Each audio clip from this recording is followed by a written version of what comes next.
क्या होगा अगर मैं आपको बताऊं कि राजस्थान और हरियाणा की सीमा पर एक ऐसा गांव है जहां लोग भूतों से नहीं डरते बल्कि एक दुल्हन के गायब हो जाने का इंतजार करते हैं, क्योंकि जिस दिन वह दुल्हन गायब हो जाएगी उस दिन पूरा गांव भी गायब हो जाएगा। 120 साल पहले एक बारात रहस्यमय तरीके से लापता हो गई थी। दूल्हा, बाराती, घोड़े, यहां तक कि बैंड वाले तक। लेकिन सबसे अजीब बात यह थी कि दुल्हन की लाश कभी नहीं मिली। और तब से हर 12 साल बाद अमावस्या की रात एक लाल जोड़े वाली दुल्हन गांव के बाहर खड़े पीपल के पेड़ के नीचे दिखाई देती है।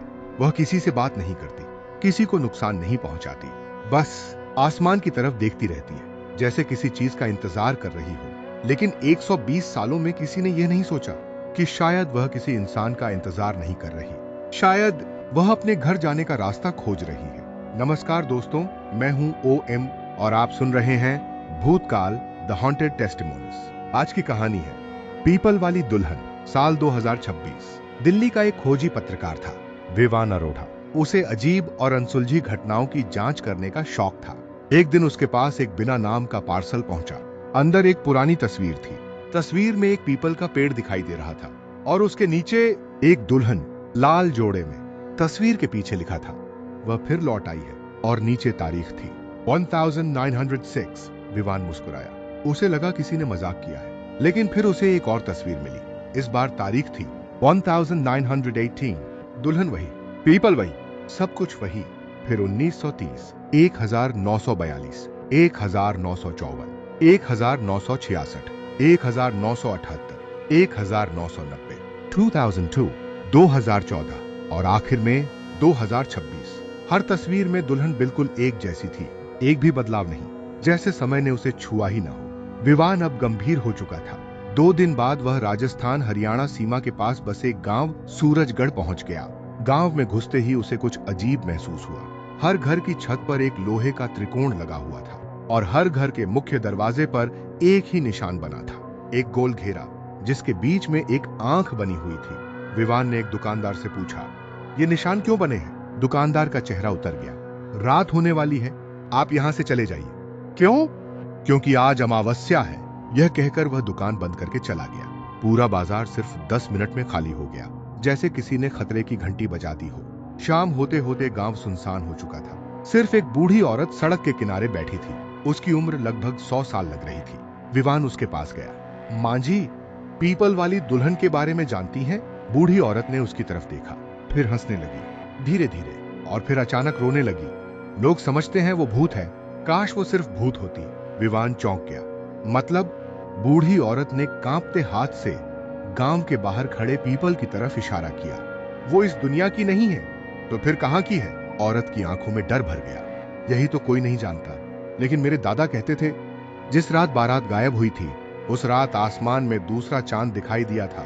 विवान कुछ और पूछ पाता, उससे पहले औरत अचानक उठी और भागती हुई अपने घर में घुस गई। दरवाजा बंद, खिड़कियां बंद, जैसे उसने कोई भयानक बात कह दी हो। रात 11:57। विवान कैमरा लेकर पीपल के पेड़ के पास पहुंच गया। चारों तरफ घना अंधेरा था, लेकिन अजीब बात यह थी कि वहां एक भी कीड़ा नहीं था। न झींगुर, न पक्षी, न कुत्तों की आवाज, मानो पूरा इलाका मृत हो। उसने कैमरा चालू किया। घड़ी में 12 बजे, फिर 12:01, 12:02 और अचानक आसमान में एक चमक दिखाई दी। विवान ने ऊपर देखा और उसका खून जम गया। आसमान में 2 चांद थे, एक असली और दूसरा धीरे धीरे उभरता हुआ नीले रंग का। और उसी क्षण पीपल के पेड़ के नीचे लाल जोड़े में एक दुल्हन दिखाई दी। लेकिन इस बार वह जमीन पर खड़ी नहीं थी, वह हवा में तैर रही थी और उसकी नजरें सीधे आसमान में बने उस दूसरे चांद पर टिकी थीं। तभी उसके घूंघट के अंदर से एक आवाज आई, दरवाजा खुल रहा है। और अगले ही पल आसमान का दूसरा चांद फटने लगा। आसमान का दूसरा चांद फटने लगा। नीली रोशनी की लंबी दरारें उसके बीचों बीच फैल गईं। ऐसा लग रहा था जैसे कोई विशाल शीशा टूट रहा हो। विवान की सांसें तेज हो गईं। उसने कैमरा उठाया, लेकिन कैमरे की स्क्रीन पर कुछ और ही दिखाई दे रहा था। जहां उसकी आंखों को 2 चांद दिखाई दे रहे थे, वहीं कैमरे में सिर्फ एक चांद था। दूसरा चांद दिखाई ही नहीं दे रहा था। ये कैसे हो सकता है? वह बुदबुदाया। तभी पीपल के नीचे खड़ी दुल्हन ने धीरे धीरे अपना सिर उसकी तरफ घुमाया। पहली बार उसकी नजर विवान पर पड़ी और उसी क्षण विवान के कानों में हजारों लोगों की चीखें गूंज उठी। इतनी तेज कि वह घुटनों के बल जमीन पर गिर पड़ा। उसकी आंखों के सामने अजीब दृश्य चमकने लगे। एक बारात, सैकड़ों लोग, घोड़े, बैंड और वही दुल्हन। लेकिन यह 2026 नहीं था, यह 1906 था। बारात पीपल के पेड़ के पास रुकी हुई थी। सब लोग खुश थे, हंस रहे थे, नाच रहे थे। तभी आसमान में दूसरा चांद उभर आया, बिल्कुल वैसे ही। और फिर बारात के बीच खड़ी दुल्हन ने अचानक अपना घूंघट उठा दिया। सभी लोग उसे देखने लगे और अगले ही पल आसमान फट गया। एक नीली रोशनी नीचे उतरी और पूरी बारात उसमें समा गई। एक ही पल में, जैसे वे कभी अस्तित्व में थे ही नहीं, दृश्य खत्म हो गया। विवान ने आंखें खोली। वह फिर से पीपल के पेड़ के नीचे था, लेकिन दुल्हन अब उसके सामने खड़ी थी, सिर्फ 10 कदम दूर। उसका चेहरा अब भी घूंघट के पीछे छिपा था और उसकी आवाज किसी इंसान जैसी नहीं थी, मानो कई लोग एक साथ बोल रहे हों। तुमने देखा, अब तुम याद रखोगे। विवान पीछे हटने लगा। तुम कौन हो? कुछ सेकंड तक खामोशी रही। फिर दुल्हन ने जवाब दिया, मैं दुल्हन नहीं हूं। विवान का दिल बैठ गया। तो फिर क्या हो? दुल्हन ने आसमान में फटे हुए दूसरे चांद की तरफ देखा और बोली, मैं प्रहरी हूं, दरवाजे की रखवाली करती हूं। तभी आसमान की दरार और बड़ी हो गई। उसके भीतर कुछ हिलता हुआ दिखाई दिया, कुछ विशाल, बहुत विशाल, इतना बड़ा कि उसका सिर्फ एक हाथ पूरे गांव को ढक सकता था। विवान का गला सूख गया। वो क्या है? इस बार दुल्हन की आवाज में डर था। पहली बार, जिसे रोकने के लिए मैं 120 साल से यहां खड़ी हूं। अचानक पूरे गांव की बिजली एक साथ चली गई। दूर घरों से लोगों की चीखें सुनाई देने लगी, कुत्ते रोने लगे और आसमान से राख जैसी काली बर्फ गिरने लगी। दुल्हन ने तेजी से विवान की तरफ देखा। वे मुझे ढूंढ चुके हैं, अब उन्हें पता है कि मैं कहां हूं। तभी पीपल के पेड़ के पीछे अंधेरे में दर्जनों चमकती आंखें दिखाई दी। एक नहीं, दो नहीं, सैकड़ों। और वे धीरे धीरे पेड़ की तरफ बढ़ रही थीं। विवान ने टॉर्च उस तरफ घुमाई और उसका खून जम गया। वे इंसान नहीं थे, लेकिन पूरी तरह जानवर भी नहीं। उनके शरीर इंसानों जैसे थे, लेकिन चेहरे बिल्कुल नहीं थे। सिर्फ चिकनी सफेद त्वचा, बिना आंखों, बिना नाक, बिना मुंह। और वे सभी एक साथ दुल्हन की तरफ बढ़ रहे थे। तभी उनमें से एक ने पहली बार आवाज निकाली, प्रहरी मिल गई, दरवाजा अब खुलेगा। और उसी क्षण पीपल के पेड़ के नीचे की जमीन फट गई, इतनी जोर से कि विवान कई फुट दूर जा गिरा। फटी हुई धरती के भीतर एक विशाल पत्थर का दरवाजा दिखाई दिया, वही दरवाजा जिसे दुल्हन 120 साल से बंद रखे हुए थी। और अब उस दरवाजे पर पहली दरार पड़ चुकी थी। पत्थर के विशाल दरवाजे पर पहली दरार पड़ चुकी थी। उस दरार के भीतर से नीली रोशनी बाहर निकल रही थी, लेकिन वह साधारण रोशनी नहीं थी। जहां जहां उसकी किरणें पड़ रही थीं, वहां की घास काली पड़ती जा रही थी, पेड़ों की पत्तियां सूख रही थीं और हवा बर्फ जैसी ठंडी होती जा रही थी। विवान किसी तरह उठकर खड़ा हुआ। उसके सामने खड़ी दुल्हन अब पहले जैसी शांत नहीं थी। पहली बार उसके शरीर से भी नीली रोशनी निकल रही थी, मानो वह उस दरवाजे से किसी तरह जुड़ी हुई हो। पीपल के पीछे खड़े बिना चेहरे वाले जीव धीरे धीरे आगे बढ़ रहे थे। उनकी चाल इंसानों जैसी नहीं थी। वे झटकों के साथ चलते थे, जैसे किसी ने उन्हें चलना सिखाया ही न हो। तभी उनमें से एक जीव ने अपना हाथ उठाया और पहली बार विवान को समझ आया कि वे इतने डरावने क्यों थे। उनके हाथों में 5 नहीं, 7 उंगलियां थीं, लंबी, असामान्य, और प्रत्येक उंगली के सिरे पर काली आंखें बनी हुई थीं। वे आंखें लगातार झपक रही थीं और सभी की नजर दुल्हन पर थी। प्रहरी, वापस चलो, दरवाजा तुम्हारे बिना नहीं खुलेगा। दुल्हन एक कदम पीछे हटी और पहली बार उसकी आवाज में गुस्सा सुनाई दिया, मैं वापस नहीं जाऊंगी। तभी पूरा गांव हिल गया। दूर कहीं किसी मकान की दीवार गिरने की आवाज आई, लोगों की चीखें गूंजने लगी। विवान ने गांव की तरफ देखा और उसका खून जम गया। आसमान में फटे हुए दूसरे चांद से कुछ नीचे उतर रहा था, कुछ विशाल, बहुत विशाल। पहले उसे लगा कोई बादल है, लेकिन फिर उसे एहसास हुआ जुमा बादल नहीं था, वह एक आंख थी, इतनी बड़ी कि पूरा गांव उसकी पुतली में दिखाई दे सकता था। वह आंख धीरे धीरे धरती की तरफ झुक रही थी और जहां उसकी नजर पड़ रही थी वहां लोग गायब हो रहे थे। न कोई धमाका, न कोई चीख, बस एक पल में गायब, जैसे वे कभी थे ही नहीं। विवान के हाथ कांपने लगे। ये क्या है? दुल्हन कुछ सेकंड चुप रही, फिर बोली, उसे तुम्हारी भाषा में समझाना मुश्किल है। तुम उसे देवता कहोगे, दानव कहोगे, राक्षस कहोगे, लेकिन वह इनमें से कुछ भी नहीं है। वह सिर्फ भूखा है। विवान की रीढ़ में सिहरन दौड़ गई। किस चीज का भूखा? दुल्हन ने धीरे धीरे उसकी तरफ देखा और पहली बार उसके घूंघट के भीतर से 2 चमकती हुई नीली आंखें दिखाई दी। अस्तित्व का तभी जमीन में मौजूद दरवाजे से जोरदार धमाका हुआ। धड़ाम! दरार और चौड़ी हो गई। अब भीतर कुछ हिलता हुआ दिखाई दे रहा था, जैसे हजारों हाथ एक साथ दरवाजे को अंदर से पीट रहे हों। और अचानक विवान के मोबाइल पर एक नोटिफिकेशन आया। नेटवर्क नहीं था, फिर भी स्क्रीन पर सिर्फ एक फोटो थी। कोई नंबर नहीं, कोई नाम नहीं, सिर्फ एक फोटो। विवान ने फोटो खोली और उसका दिल धड़कना बंद हो गया। वह फोटो उसी की थी, लेकिन आज की नहीं, बहुत पुरानी, कम से कम 120 साल पुरानी। फोटो में वही चेहरा था, वही आंखें, वही मुस्कान, बस कपड़े पुराने थे। और फोटो के पीछे खड़ा था 1906 का दूल्हा, वही दूल्हा जो बारात के साथ गायब हो गया था। विवान के हाथ से मोबाइल गिर गया। नहीं, ये नहीं हो सकता। तभी दुल्हन ने पहली बार उसका नाम लिया। विवान नहीं, वीरेंद्र, तुम आखिरकार वापस आ गए। और उसी क्षण विवान के दिमाग में ऐसी यादें चमकने लगीं जो उसकी थी ही नहीं। विवान के दिमाग में ऐसी यादें चमकने लगीं जो उसकी नहीं थी, या शायद कभी उसकी ही थी। उसने खुद को एक घोड़े पर बैठे देखा, सिर पर सेहरा, चारों तरफ बाराती, ढोल नगाड़े, और सामने लाल जोड़े में बैठी वही दुल्हन। साल 1906। विवान का सिर फटने लगा। वह घुटनों के बल जमीन पर गिर पड़ा। उसके कानों में हजारों आवाजें गूंज रही थीं। वीरेंद्र, भागो, दरवाजा खुलने वाला है। अचानक उसके सामने एक दृश्य उभरा। 1906 की वही रात। बारात पीपल के पेड़ के पास रुकी हुई थी, लेकिन इस बार कुछ अलग था। दुल्हन रो रही थी और दूल्हा यानी वीरेंद्र उसे लेकर भागने की कोशिश कर रहा था। वह बारात को छोड़कर दूर जाना चाहता था, जैसे उसे किसी आने वाले खतरे का पता हो। लेकिन तभी आसमान में दूसरा चांद प्रकट हुआ और सब कुछ बदल गया। नीली रोशनी धरती पर उतरी, बाराती चीखने लगे, घोड़े पागल हो गए और हवा में एक आवाज गूंजी, प्रहरी को वापस लाओ। तभी दुल्हन ने वीरेंद्र को धक्का दिया। भागो, मैं उसे रोकूंगी, वीरेंद्र चिल्लाया। नहीं, लेकिन अगले ही पल दुल्हन नीली रोशनी में समा गई और पूरी बारात गायब हो गई।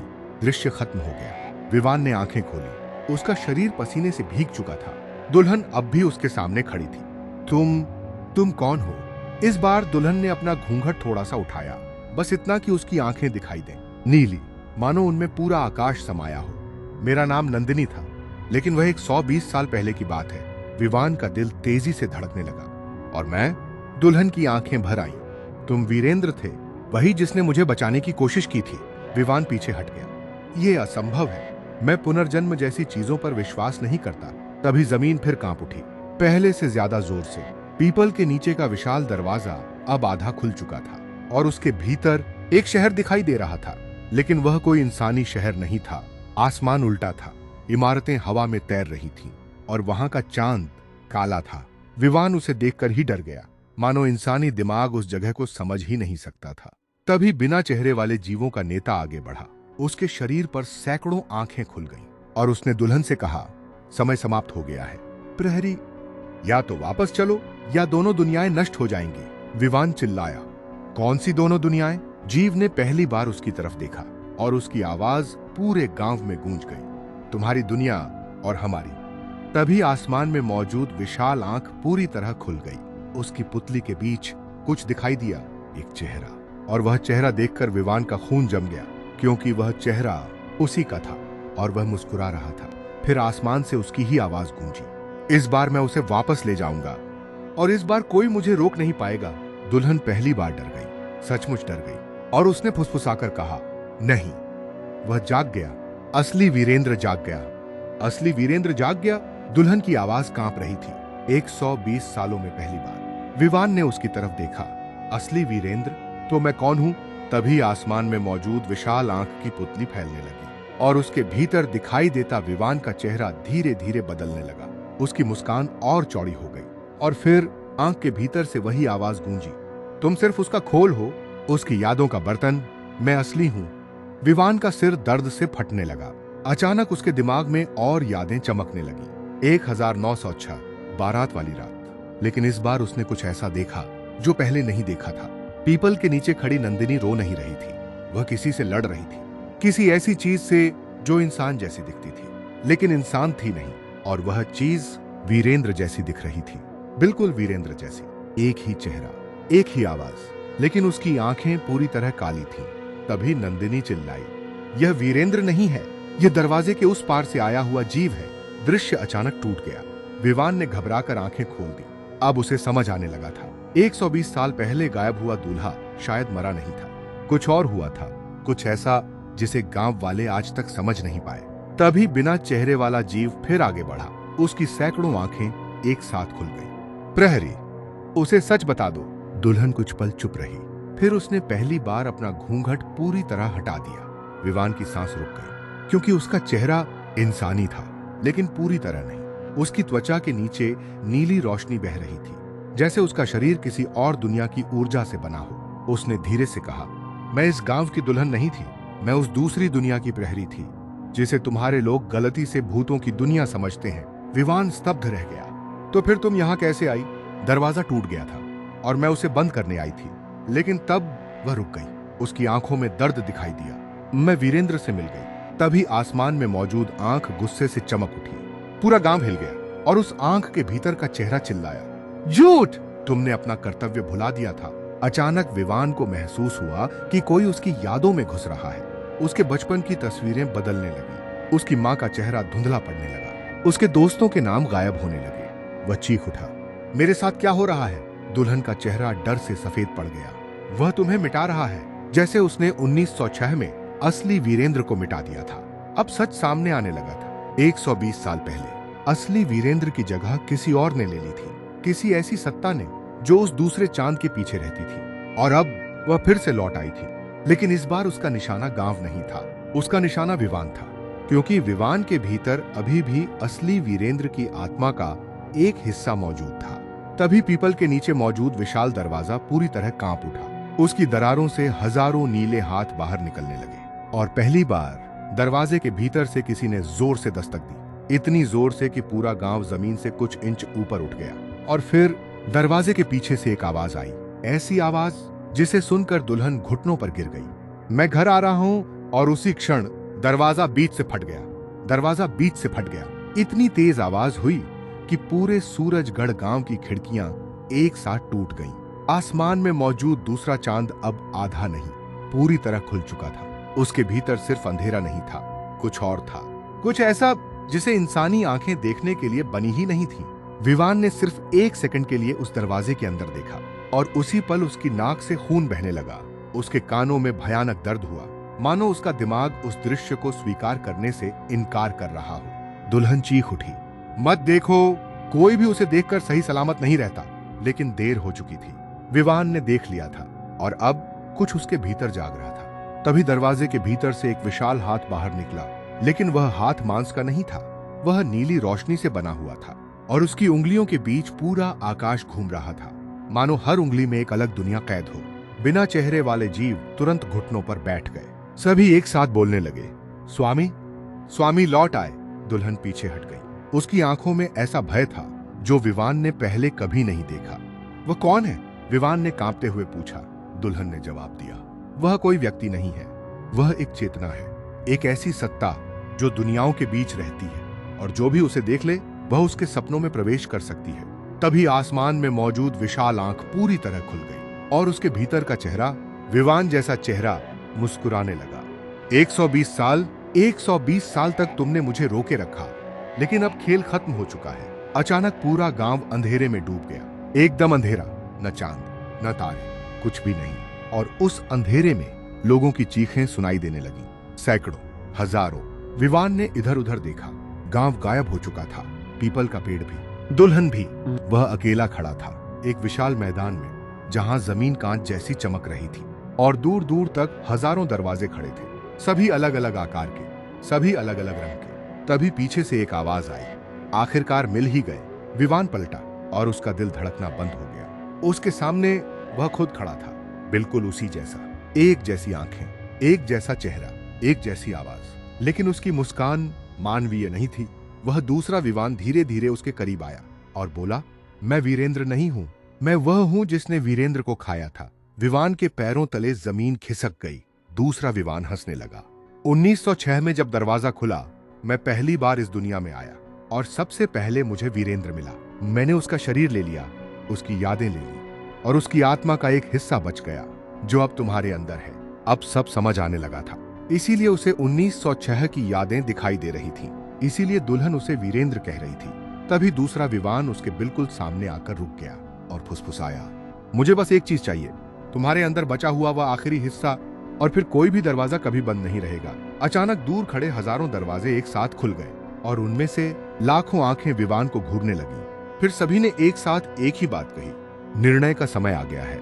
और तभी विवान के हाथ में अचानक एक पुरानी चीज प्रकट हुई, 1906 की एक शादी की अंगूठी, जिसे देखते ही दुल्हन की आवाज कहीं दूर से गूंजी।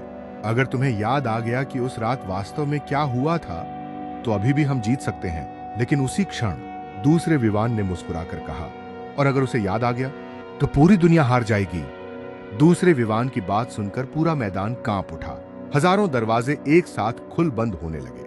उनके भीतर से लाखों आंखें झांक रही थीं, कुछ इंसानी, कुछ जानवरों जैसी, और कुछ ऐसी जिन्हें देखकर लगता था कि वे किसी जीव की नहीं हो सकती। विवान के हाथ में मौजूद 1906 की अंगूठी गर्म होने लगी, इतनी गर्म कि उसकी हथेली जलने लगी। लेकिन उसने अंगूठी नहीं छोड़ी। तभी उसके दिमाग में एक और याद चमकी, इस बार पहले से कहीं ज्यादा साफ। 1906 शादी की रात। बारात पीपल के नीचे पहुंच चुकी थी, लेकिन इस बार वीरेंद्र घबराया हुआ था, क्योंकि उसे पहले से कुछ पता चल चुका था। वह गांव के पुराने पुजारी से मिल चुका था और पुजारी ने उसे एक भयानक सच बताया था। दुल्हन इंसान नहीं है, लेकिन वह राक्षस भी नहीं है, वह एक ताला है। और तभी याद अचानक आगे बढ़ी। वीरेंद्र ने नंदिनी से पूछा था, अगर दरवाजा खुल गया तो क्या होगा? नंदिनी की आंखों में आंसू थे। तो मेरी दुनिया और तुम्हारी दुनिया एक हो जाएंगी और फिर दोनों नष्ट हो जाएंगी। तभी वर्तमान में खड़ा विवान चीख पड़ा। उसे सब याद आने लगा था, लेकिन दूसरी तरफ खड़ा नकली विवान मुस्कुराने लगा, जैसे वह इसी पल का इंतजार कर रहा हो। हाँ, याद करो, सब याद करो। अचानक अंगूठी टूट गई और उसके भीतर से नीली रोशनी निकली। वह रोशनी सीधे विवान के सीने में समा गई। उसी क्षण उसे पूरी सच्चाई याद आ गई। 1906 में असली वीरेंद्र मरा नहीं था, उसने खुद को बलिदान किया था। जब दरवाजा खुला तो उसने अपनी आत्मा का एक हिस्सा उस दरवाजे की कुंडी में बांध दिया था, ताकि वह दोबारा पूरी तरह कभी न खुल सके। और वही हिस्सा 120 साल बाद विवान के रूप में जन्मा था। दूसरा विवान अब हंस नहीं रहा था। पहली बार उसके चेहरे पर चिंता दिखाई दी। नहीं, तुम्हें यह याद नहीं आना चाहिए था, लेकिन अब देर हो चुकी थी।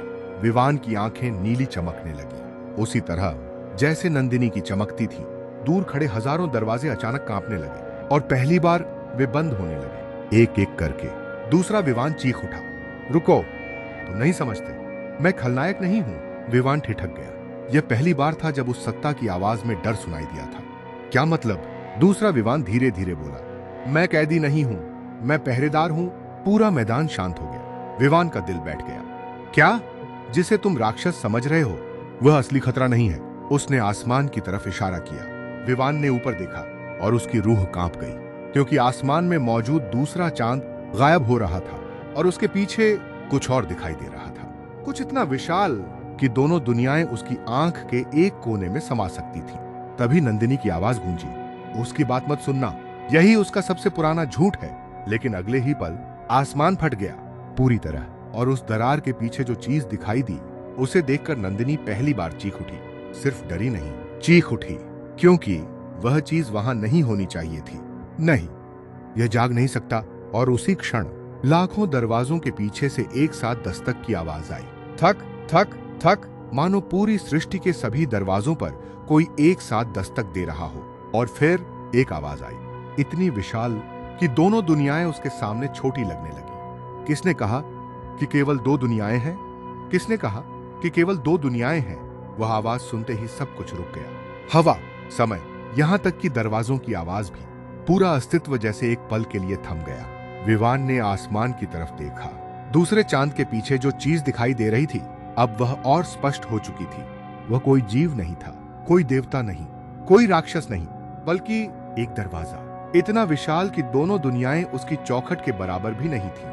और उसके पीछे अनगिनत आंखें, अनगिनत चेहरे, अनगिनत दुनियाएं। तभी दूसरा विवान घुटनों पर गिर पड़ा। पहली बार 120 साल में पहली बार वह डरा हुआ था। नहीं, यह समय नहीं आया था। नंदिनी कांप रही थी, उसकी आंखों से नीली रोशनी बह रही थी। वह मूल द्वार है जहां से सभी रास्ते शुरू होते हैं, विवान ने पूछा। और उसके पीछे क्या है? कुछ सेकंड तक कोई जवाब नहीं आया। फिर नंदिनी बोली, अंत। तभी विशाल दरवाजे के पीछे से एक हाथ बाहर निकला। लेकिन इस बार वह किसी दुनिया का नहीं था। वह शुद्ध अंधेरे से बना हुआ था और जहां उसकी उंगलियां पहुंच रही थीं, वहां वास्तविकता टूट रही थी। आसमान कांच की तरह चटक रहा था, धरती में दरारें पड़ रही थीं, हजारों दरवाजे राख बन रहे थे। विवान समझ गया, अगर वह चीज बाहर आ गई तो न सिर्फ ये दुनिया बल्कि नंदिनी की दुनिया भी खत्म हो जाएगी और शायद बाकी सारी दुनियाएं भी। तभी उसकी जेब में कुछ चमका। 1906 की टूटी हुई अंगूठी जो अब भी उसके पास थी। अचानक उसे आखिरी याद दिखाई दी, वही याद जो 120 साल से छिपी हुई थी। 1906 की रात असली वीरेंद्र ने खुद को बलिदान नहीं किया था। उसने एक वादा किया था नंदिनी से, अगर यह दरवाजा फिर कभी खुला तो मैं वापस आऊंगा, चाहे किसी भी जन्म में क्यों ना हो। याद खत्म हो गई। विवान मुस्कुराया। अब उसे समझ आ गया था कि उसे क्या करना है। वह धीरे धीरे उस विशाल दरवाजे की तरफ बढ़ा। दूसरा विवान चीख उठा, रुको, अगर तुमने ऐसा किया तो तुम हमेशा के लिए मिट जाओगे। विवान रुककर उसकी तरफ देखने लगा, फिर बोला, शायद, लेकिन कोई तो दरवाजा बंद रखेगा। नंदिनी की आंखों में आंसू आ गए। 120 साल का इंतजार अब खत्म होने वाला था। विवान ने अंगूठी को कसकर पकड़ा और उसे दरवाजे के बीचों बीच रख दिया। अगले ही पल पूरी दुनिया सफेद रोशनी में डूब गई। हजारों दरवाजे एक साथ बंद होने लगे। धड़ाम धड़ाम धड़ाम। दूसरा चांद टूट गया। बिना चेहरे वाले जीव गायब होने लगे। विशाल आंख बंद हो गई और मूल द्वार धीरे धीरे सील होने लगा। आखिरी क्षण में विवान ने नंदिनी की तरफ देखा। वह मुस्कुरा रही थी, पहली बार और शायद आखिरी बार। फिर सब कुछ अंधेरा हो गया। सुबह, सूरजगढ़ गांव। लोग धीरे धीरे अपने घरों से बाहर निकले। आसमान सामान्य था। पीपल का पेड़ अब भी खड़ा था, लेकिन उसके नीचे कोई दरवाजा नहीं था, कोई दुल्हन नहीं थी, कोई दूसरा चांद नहीं था।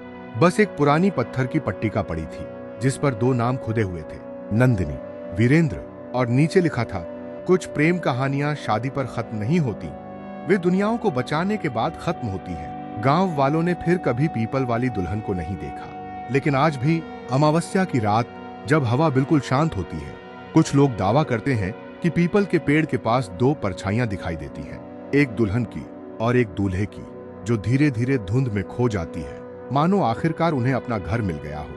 तो दोस्तों, आपको पीपल वाली दुल्हन की यह अनोखी हॉरर और रहस्य से भरी कहानी कैसी लगी?